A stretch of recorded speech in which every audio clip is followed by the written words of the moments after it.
নবীজির গল্প শুনবা না আল্লাহ তাআলা গল্প শুনবা? আল্লাহ তাআলা গল্প শুনবা। আল্লাহ তাআলা কি করবে জানো? দুজন একটু শুনবা। শোনো তাহলে, আমাদের তাকাইতে হবে। আচ্ছা, আল্লাহ তাআলা বান্দাকে নিয়ে, আমরা হইলাম আল্লাহ তাআলার বান্দা, আর তিনি হইলেন আমাদের স্রষ্টা। স্রষ্টা সৃষ্টি করছেন, স্রষ্টা স্রষ্টা, বুঝছো? তিনি আমাদেরকে সৃষ্টি করছেন।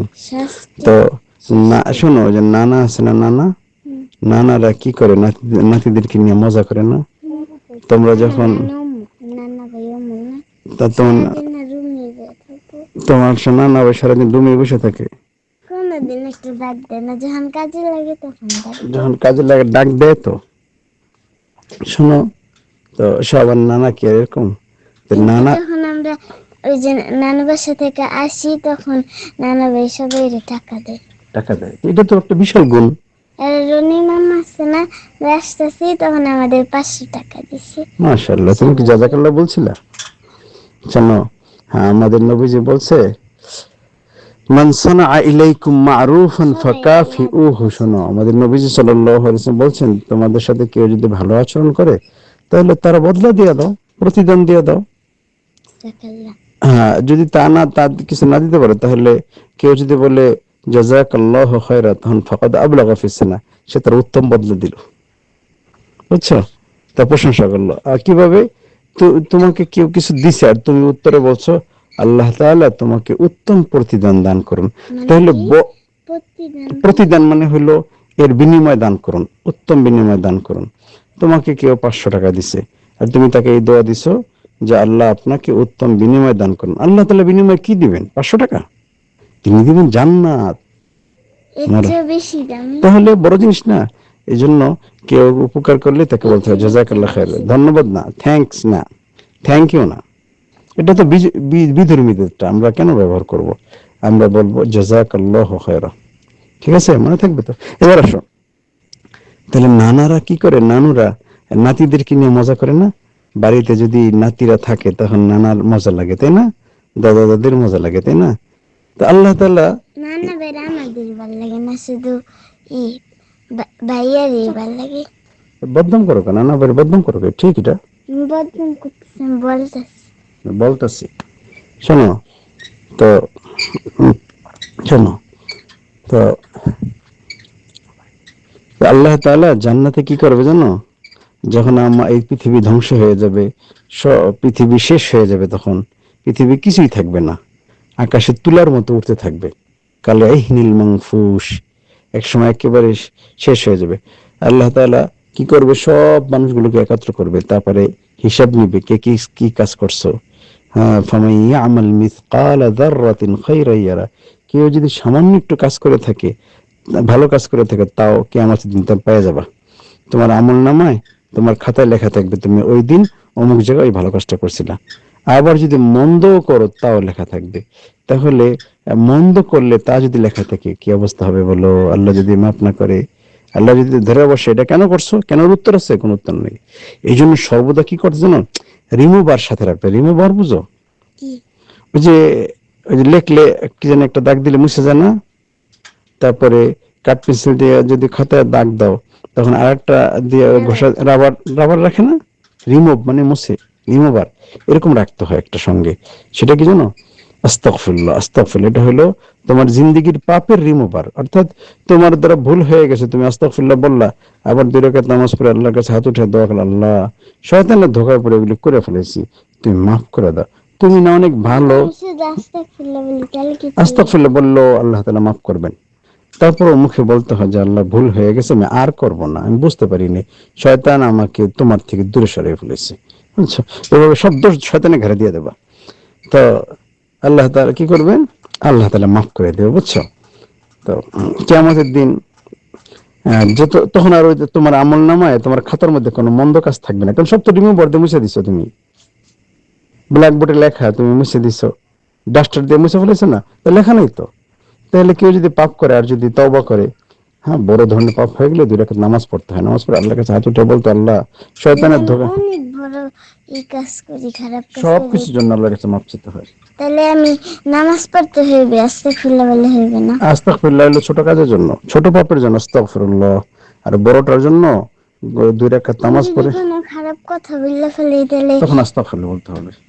এখন খারাপ কথা যদি অনেক ধরনের আছে, খারাপ কথা যদি হয় এই সাধারণ, তাহলে আস্তাগফিরুল্লাহ বললেই হয়ে যায়। আর যদি বড় ধরনের কোনো কিছু হয়, তাহলে আল্লাহ তো কষ্ট পাইছে, আল্লাহকে কষ্ট দিছো, তা হাতে পা ধরে মাফ করে চাইতে হয় না?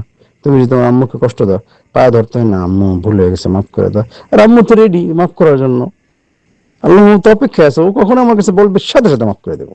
আল্লাহ তাআলা এর চেয়ে বেশি মাফ করে দেন, চাইলেই মাপ, চাইলেই মাপ। তবে ওই পাপ যদি বড় হয়ে যায় তাহলে তওবা তো একটু বড় লাগবে না?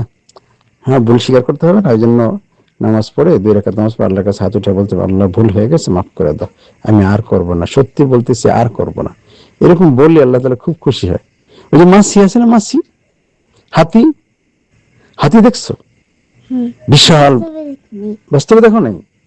বাস্তবে দেখো নাই না? তাহলে বড়, এবার চিড়িয়াখানায় নিয়ে যাইও। আচ্ছা ঠিক আছে। তো এই যে বড় যে হাতি না, হাতি আর মাছি দেখছো? বাস্তবে মাছি দেখছো?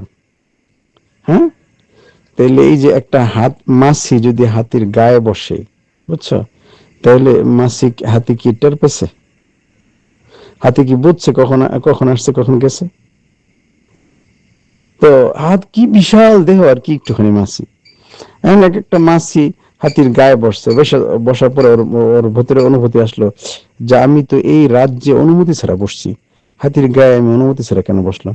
এবার হাতির সামনে গিয়া হাত জোর করে বলতেছে, ভাই জাহাপনা, কি হয়েছে? আমি তোমার দেহে, তোমার পিঠে তোমার অনুমতি ছাড়া বসছিলাম, এটা সত্যিকার একটা অনধিকার চর্চা করছি, আমি অন্যায় করছি, আমাকে মাফ করে দাও। তখন হাতি কি বলবে? তুই কখন বসছিস, কখন আসছিস, কখন গেছিস, আমি তো কিছুই বুঝি নাই। তারপরে তুই যেহেতু ক্ষমা চাইছো, যে আমার কাছে অনেক ভালো লাগছে, তুই আরেকটু বয়। বলবে কি, তুই আবার একটু বয়? বলবে না? তো তেমনি ভাবে আমরা পাপ করলে, মানুষ যদি পাপ করে তাতে কি হয়েছে? আল্লাহর কিছু হয়? আল্লাহর কিচ্ছু হয় না। কিন্তু বান্দা যে পাপ করে তার ক্ষতি হয়। কিন্তু মানুষ যখন আল্লাহর কাছে ক্ষমা চায়, হাত উঠে বলে, আল্লাহ ভুল হয়েছে, মাফ করে দাও, তুমি না মাফ করতে ভালোবাসো, আল্লাহুম্মা ইন্নাকা আফুউন কারীম তুহিব্বুল আফওয়া ফাআফু আন্নি, হে আল্লাহ, আপনি বলছেন আপনি কি আফুন, অনেক ক্ষমাকারী, কারীম অনেক দয়ালু, আবার তুহিব্বুল আফওয়া মাফ করতে পছন্দ করেন, তেমন মাফ করে দেন। আপনি ক্ষমাশীল, আপনি দয়ালু, মাফ করা পছন্দ, আমার মাফ করে দেন। এইভাবে বললে আল্লাহ তাআলা খুশি হয়ে যায়। আল্লাহ তাআলা আরো আদর করে তখন, যে দেখছো কিভাবে এই পাপ করে আমার কাছে কেমনে মাপ চায়। এই জন্য যারা পাপ করে মাপ চায় বেশি, এরা আল্লাহর কাছে প্রিয়। আর যারা আল্লাহর কাছে মাপ চায় না, আল্লাহ রাগ করে, বলে যে আমি এমন জাতি সৃষ্টি করবো, তারা ভুল করবে, আমার কাছে মাপ চাইবে। আল্লাহর কাছে মাপ চাওয়ার দৃশ্যটা অনেক ভালো লাগে। এই জন্য একটু হইলে খেলে আমাদের বড়রা কি করছে জানো?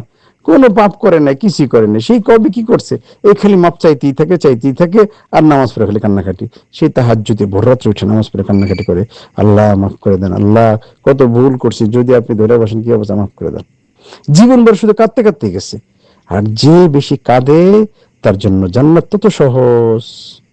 আল্লাহর কাছে বান্দার চোখের পানি এত প্রিয়। জাহান্নাম, বুঝছো, কিয়ামতের দিন মানুষের পাপের কারণে জাহান্নাম খুব উত্তেজিত হয়ে আসবে মানুষকে নেওয়ার জন্য। তখন ফেরেশতারা কি করবে জানো? 2 ফোঁটার পানি ছিটে দিবে, জাহান্নাম ঠান্ডা। এই ফোঁটা পানি কি জানো? চোখের পানি। ওদের চোখের পানি। ওই চোখের পানিতে ওরা ঠান্ডা হয়ে যায়। যেমন নাকি উম, জোক আছে, জোকে যদি কেউ লবণ ছিটা দেয়, জোক গুলা দেয়, যোগ কি? আছে। তো তিনি, হ্যাঁ, কি যোগ?